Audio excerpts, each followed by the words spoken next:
Hello friends, आप सभी का स्वागत है। तो चलिए हम लोग रीजनिंग का 5 कदम को सेशन को आगे कंटिन्यू करते हैं और इसमें हम लोग बेहतरीन प्रश्न करने जा रहे हैं जो आपके प्रीवियस ईयर में पूछा हुआ प्रश्न है। 2018 के एग्जाम जो आपके एलपी टेक्नीशियन का हुआ था, वहां आपका किस तरह का सवाल आया था, उसको किस तरह से हम लोग सोल्व करेंगे, आगे आने वाला एग्जाम में किस तरह का सवाल आएगा ये भी हम लोग देखेंगे। तो चलिए आज का सबसे पहला सवाल की ओर हम लोग बढ़ते हैं और आज का सबसे पहला सवाल देखिए बहुत ही बेहतरीन है। इसको हम लोग कैसे सोल्व करेंगे बताइए, कमेंट करके बताइएगा जो सोल्व कर लेंगे। सवाल पढ़िए। मान ले कि निम्न में से प्रत्येक में संख्याएं एक समान पैटर्न का अनुसरण करती है, उस विकल्प का चयन करें जो चित्र सी में दिए गए प्रश्न चिन्ह को बदल सकता है। चलिए जी, ये आपका 3 फिगर है और इस यहाँ पे 12 है, यहाँ पे 8 है, यहाँ पे 80 है, दूसरा में है 16, 7 और 207 और तीसरा फिगर में क्या है आपका 25 है, 21 है और यहाँ पे आपका क्या फिल इन द ब्लैंक्स है, यानी कि वहां पे क्या होगा, किस पैटर्न पे ये सेट किया गया है उसको आप पकड़ लीजिए तो आपका आंसर आ जाएगा।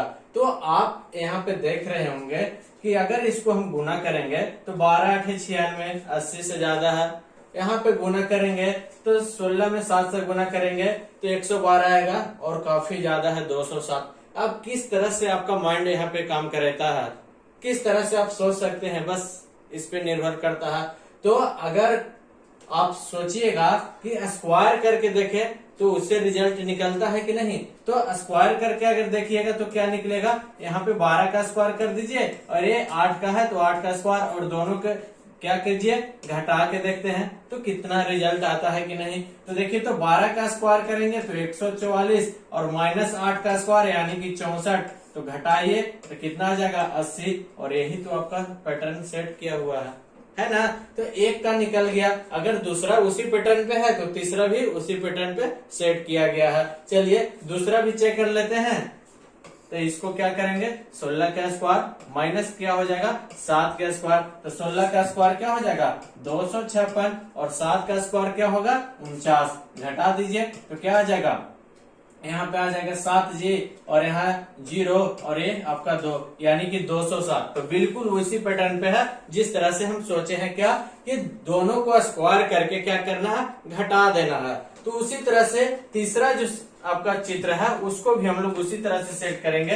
ये 25 का स्क्वायर माइनस 21 का स्क्वायर हो जाएगा जी, तो 25 का स्क्वायर क्या हो जाएगा 625 और 21 का स्क्वायर क्या हो जाएगा आपको 441। तो दोनों को डिफरेंस कर दीजिए, घटा दीजिए तो क्या आएगा, यहाँ पे 4 बचा, यहाँ पे आपका 8 और यहाँ पे 1 यानी कि 184। ये आपका जो फिल इन द ब्लैंक्स के जगह पे क्या हो जाएगा आपका 184 और 184 किस ऑप्शन में है, तो सर ऑप्शन नंबर 1 में है यानी कि ए में है। तो ए ऑप्शन आपका क्या हो जाएगा सही हो जाएगा। इस तरह से आपको पकड़ना है, आपको दिमाग लगाना है कि किस तरह से सेट किया हुआ है। रीजनिंग का मतलब ही होता है कि आपको दिमाग लगाने वाला, तर्क संगत, आईक्यू लेवल कितना काम करता है, आप कितना सोच सकते हैं, कितना समझ सकते हैं, बस इसी पे निर्भर करता है। तो अगर आप जितना जल्दी पकड़ लीजिएगा कि किस तरह से सेट किया हुआ है उतना जल्दी आपका क्वेश्चन सोल्व हो जाएगा, और नहीं पकड़िएगा तो फिर अटक जाएगा मामला। ठीक है, तो इस तरह से आपका एग्जाम में सवाल आया था और हम लोग इस तरह से आसानी तरीके से सोल्व कर लिए। तो चलिए नेक्स्ट सवाल की ओर बढ़ते हैं और अगला प्रश्न क्या है ये देखिए डायरेक्शन का सवाल है जी।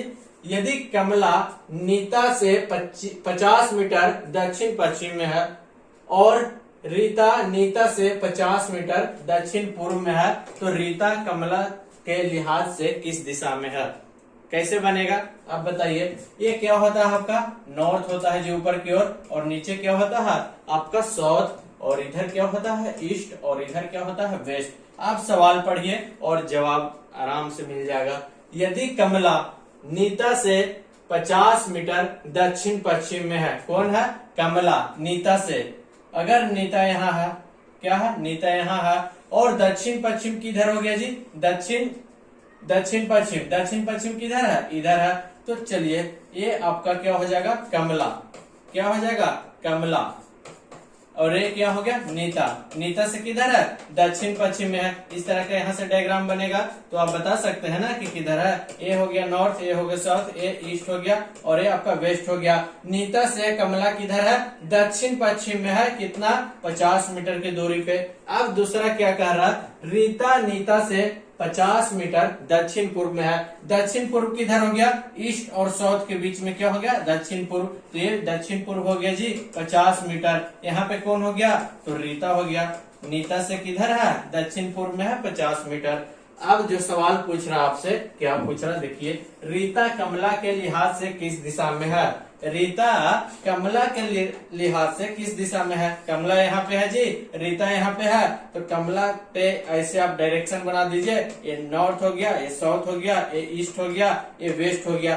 तो कमला से किधर है रीता, तो देखिए तो कमला से किधर है, पूर्व की ओर है, यानी ईस्ट डायरेक्शन में है। तो इसका आंसर जो हो गया क्या हो जाएगा, option D is the correct answer हो जाएगा, पूर्व दिशा की ओर है ना। आराम से बना सकते हो, डायरेक्शन को अच्छा से बनाइएगा, किस तरह से किस दिशा में जा रहा है, किस दिशा में इंडिकेट कर रहा है, बाएं घूम रहा है दाएं घूम रहा है, इस पे आप पकड़ लीजिएगा तो आराम से डायरेक्शन का हर एक सवाल आप सोल्व कर सकते हैं। ठीक है, चलिए अगली सवाल की ओर हम लोग बढ़ते हैं। अगला सवाल आपके पास क्या है, देखिए रैंकिंग का सवाल है। यहाँ से भी बेहतरीन सवाल आता है और बहुत ही आराम से बनेगा। कक्षा के 42 छात्रों में नितिन का ऊपर से 23वां स्थान है, नीचे से उसका रैंक क्या होगा। हम बताए हैं बहुत सारे वीडियो में कि कुल संख्या बराबर क्या होता है जी, ऊपर प्लस नीचे -1, या फिर पूछ दे कुल संख्या बराबर बाएं प्लस दाएं, बाएं दाएं वाला भी प्रश्न रहेगा तो बाएं प्लस दाएं -1, या फिर और भी सवाल आ सकता है कुल संख्या बराबर प्रारंभ प्लस अंतिम -1, है ना। इस तरह का सवाल भी आ सकता है कि ऊपर से 42वां स्थान है, नीचे से 24वां स्थान है, तो कुल छात्र की संख्या क्या होगा। या फिर आएगा बाएं से उसका 14वां स्थान है, कुल छात्रों की संख्या 24 है, तो दाएं से क्या होगा। या फिर आ जाएगा कि स्टार्टिंग से उसका 23वां स्थान है और कुल छात्रों की संख्या 50 है, तो अंतिम से किधर होगा, है ना। तो इस तरह का सवाल आपके पास आएंगे तो कुछ नहीं है, बस एक ही कॉन्सेप्ट है, आपको ये आप याद रखिएगा, ध्यान रखिएगा। अब इसी पे ये बन जाएगा। देखिए क्या बनेगा, कक्षा में कुल छात्रों की संख्या क्या है 42 है, और नितिन का ऊपर से क्या है, ऊपर से क्या कितना है 23वां है, क्या है 23वां स्थान है, और नीचे से पूछ रहा है कि केमा होगा। कुल कितना है 42, तो 42 बराबर क्या हो जाएगा जी 23 प्लस नीचे ज्ञात करना है तो नीचे -1, और 42 माइनस क्या हो जाएगा 23 में से 1 जाएगा तो क्या हो जाएगा 22, और 22 इधर आके घट जाएगा जी, तो क्या हो जाएगा आपका 20 बचेगा। 42 में से 22 घट जाएगा तो क्या हो जाएगा 20वां स्थान हो जाएगा नीचे से। Option D is the correct answer हो जाएगा ना। तो आराम से इस तरह का सवाल आराम से कर सकते हो। इस रैंकिंग में आपका क्या होता है कि आपस में बदल लेता है, वो भी सवाल आता है तो वो भी आराम से बन जाएगा। वैसा क्वेश्चन आएगा तो हम आपको जरूर बताएंगे, आपको बताया भी हुआ। चलिए, तो इस तरह का सवाल अक्सर एग्जाम में देखने को मिलेगा, प्रीवियस ईयर में पूछा हुआ प्रश्न है। नेक्स्ट सवाल कथन निष्कर्ष पे है, ध्यान से बनाइएगा किस तरह का प्रश्न पूछा गया। देखिए अलग टाइप का कथन निष्कर्ष में भी बहुत सारा टाइप रहता है, 5-6 टाइप का प्रश्न पूछेगा। इसमें रहता है कि सभी कुत्ते पौधे हैं, सभी पौधे शेर है, इस तरह का एक रहता है। फिर दूसरा है कि कोई प्रश्न दे देगा, उसका कथन दे देगा, तो इस तरह का भी सवाल रहता है। एक अनुमान और तर्क वाला भी प्रश्न रहता है। ये सारा अलग अलग टाइप का प्रश्न आते हैं और हमेशा एग्जाम में पूछा जाएगा। आज के इस सवाल में है, देखिए प्रश्न दिया गया है, दिए गए मास का मास मीन्स महीना, क्या महीना मंथ, ठीक है। दिए गए मास का 14वां दिन कौन सा है, प्रश्न कह रहा। और कथन 2 दिया गया है, महीने का अंतिम दिन रविवार है, और दूसरा कथन में है कि मास का चौथा शनिवार 25वां है। अब कथन 1 सही है या कथन 2 से हम निकाल सकते हैं कि 14वां दिन कौन सा है महीना का। कथन 1 से निकाल सकते हैं या कथन 2 से निकाल सकते हैं। अब अगर कथन 1 से निकल जाएगा तो यहाँ क्या होगा कि कथन 1 पर्याप्त था, और 2 से निकल जाएगा तो कथन 2 पर्याप्त था, है ना। अगर दोनों से नहीं निकलेगा तो न कथन 1 पर्याप्त था न कथन 2 पर्याप्त था। अगर दोनों को मिला के निकलेगा, अगर ये प्रश्न का जवाब मिल जाएगा दोनों को मिलाकर, तो दोनों कथन पर्याप्त होते हैं। इस तरह का आपको बनेगा। चलिए प्रश्न में है क्या, मास का 14वां दिन, यानी कि महीना का 14वां दिन कौन सा है जी, 14वां दिन कौन सा है, ये सवाल है आपसे। कथन 1 है कि महीने का अंतिम दिन रविवार है। महीने का अंतिम दिन क्या है जी, रविवार है। अब यहाँ से आप फाइंड आउट कर सकते हैं कि महीना का 14वां दिन कौन है। अब महीना में 30 दिन है या 31 दिन है, ये भी नहीं इंडिकेट किया गया है, तो आपका कथन 1 से हम कभी भी नहीं निकाल सकते हैं कि महीना का 14वां दिन कौन है, इससे हम बिल्कुल नहीं निकाल सकते हैं। दूसरा कथन आप पढ़िए, दूसरा कथन से क्या निकाल सकते हैं ये भी हम चेक कर लेते हैं। मास का चौथा शनिवार 25वां है, यानी कि महीना का चौथा शनिवार क्या है, चौथा शनिवार 25वां है, यानी कि 25 तारीख है। महीना का चौथा शनिवार क्या है, 25 तारीख है। अब हम यहाँ से ज्ञात कर सकते हैं कि इस महीने में कौन कौन सा दिन शनिवार पड़ा था।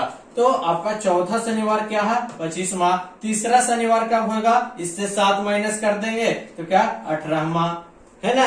उसका दूसरा शनिवार क्या हो जाएगा जी, तो 11वां। और फर्स्ट शनिवार कब हुआ था इस महीना में, तो चौथा, यानी कि 4 तारीख को शनिवार, फिर 11 तारीख को शनिवार, फिर 18 को और 25 को। यहाँ से हम शनिवार तो निकाल लिए कि इस महीना में 4 शनिवार आया, 25 तारीख को, 18 तारीख को, 11 तारीख को और 4 तारीख को। अब यहाँ से आपको क्या निकालना है कि 14वां दिन कौन सा था। तो यहाँ से हम आराम से निकाल सकते हैं। 11वां दिन हमको पता है कि शनिवार था, क्या था, 11वां दिन पता है हमको शनिवार था। तो 14वां पूछ रहा है जी, तो 11 में 3 जोड़ेंगे तो 14 हो जाएगा ना। तो शनिवार में 3 जोड़ दीजिए, तो शनिवार में 3 जोड़िएगा तो कौन सा दिन हो जाएगा, संडे, मंडे, ट्यूसडे, यानी कि मंगलवार। यहाँ से क्या आ जाएगा आपका मंगलवार। तो निकल गया ना, कथन 2 आपका पर्याप्त है इस प्रश्न का जवाब देने के लिए। तो इसका जो ऑप्शन आपका हो जाएगा, इसका ऑप्शन हो जाएगा अकेला कथन 2 पर्याप्त है, जबकि अकेला कथन ए अपर्याप्त है। Option C is the correct answer हो जाएगा। इस तरह का सवाल आपसे पूछेगा। बहुत सारे लड़का कंफ्यूज हो जाते हैं, गलत करते हैं, लेकिन आपको कॉन्सेप्ट पता होगा कि किस तरह से बनता है, तो आराम से इसको सोल्व कर सकते हैं। देखें किस तरह से बना।